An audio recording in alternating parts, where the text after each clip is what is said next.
Do practice journals and charts work? Yes and no.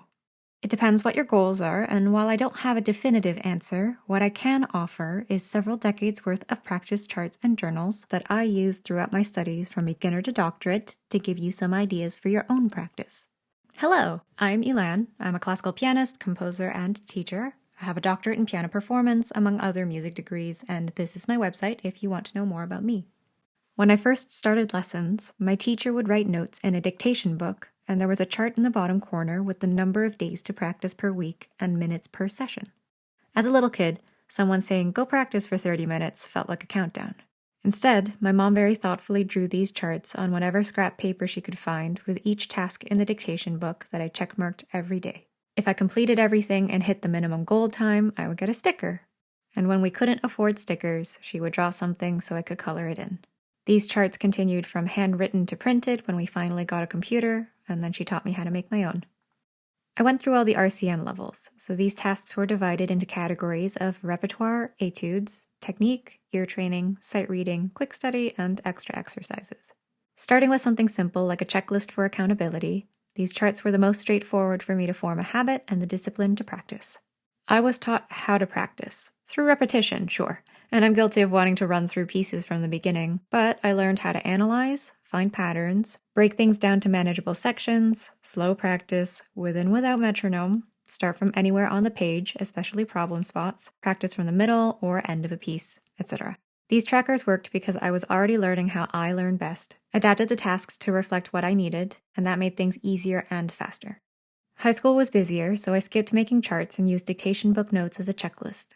To vary practice, I used scrap pieces of paper, but you can also use sticky notes. You list one or a few tasks per sticky note and place them somewhere visible during practice. If you have different colors, one can be repertoire, one is technique, sight reading, etc., and then list them as a grid.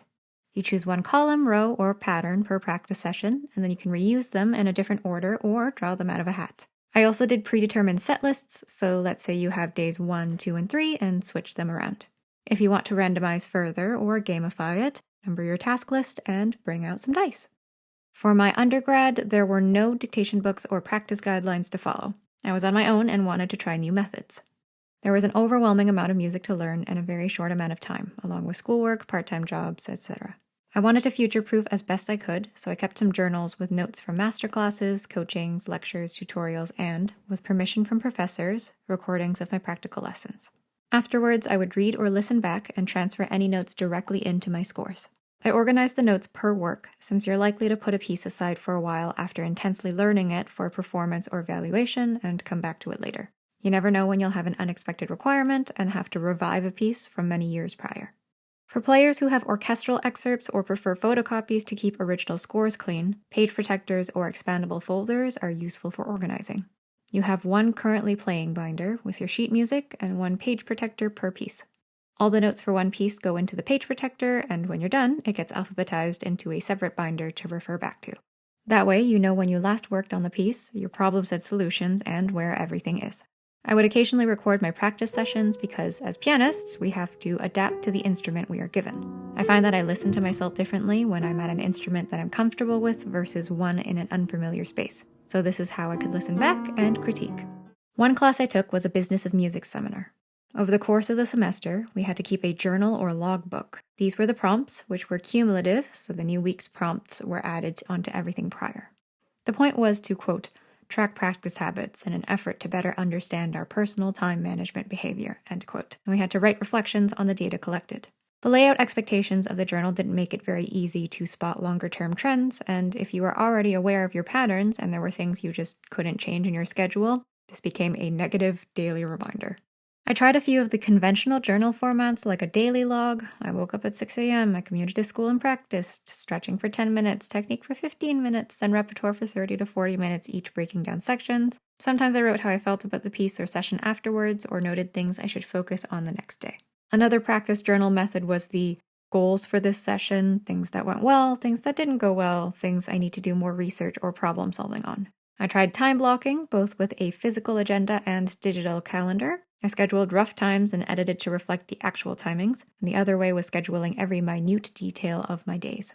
When I was recovering from injuries, I used a fitness tracker to track my heart rate for practice versus performance. Funny enough, it automatically logged my piano playing as outdoor biking or cycling. I tried timer tracking apps where I'd start and stop with each change of playing category or to clock rehearsals, lessons, practice, basically any time spent at the piano. Some apps worked really well until they fried my phone and I stopped using them. All of these methods were unsustainable since they were far more time-consuming to write things down while I practiced. They were distracting since I'd have to check the time, which changed my focus in the moment, but I did get the data I needed. During my graduate studies, I returned to pretty much the charts that worked in my childhood, but this time to track other habits as well. April and part of May is typically recital season for performance students, so this chart shows the entire month of April in preparation. The top part was my recital rep, then sight reading, solfege, when I practiced, morning, afternoon, evening, had a dress rehearsal or lesson, and academics or paperwork. My end-of-year solo recital was on May 1st, so naturally the chart got more colorful the closer to the deadline. This format gave me a better perspective on practice habits at a glance, and if I wanted more preparation time in the future, I could see how much earlier to start intensive practice if needed. The year after, my charts only tracked time spent at the piano, but this time included ensembles, collaborations, lessons, rehearsals, and each color represented a different stage of learning. This was October and November. Normally the beginning of the year is less intense, but this was an audition year, so pre-screening recordings needed to be done, and then live auditions in January and February. A combination of these charts, general scheduling, blocks of time that can or can't change, notes directly in my scores, and a miscellaneous thoughts notebook is what I used for the rest of my studies. Some conclusions I drew from the charts and methods mentioned were what playing length worked best for focus and what combination of materials I was working on during those sessions. What time of day I practiced best and how much energy did I have after certain activities, what the maximum amount of time spent playing in a day and week is without burning out, how much time I needed for recovery after a series of events, how to ease back into playing after injuries, what tasks need to be listed, how detailed it should be and in what order, how to mark up my scores to flag problems, and where to place tools or items in terms of visibility. When I try a new method, I give it a good 3 to 6 months unless it's really not working. If a method doesn't work, I usually ask myself, do I edit, archive, or toss? Editing can mean reducing the amount of tracking points, changing the format of the page, or consolidating material.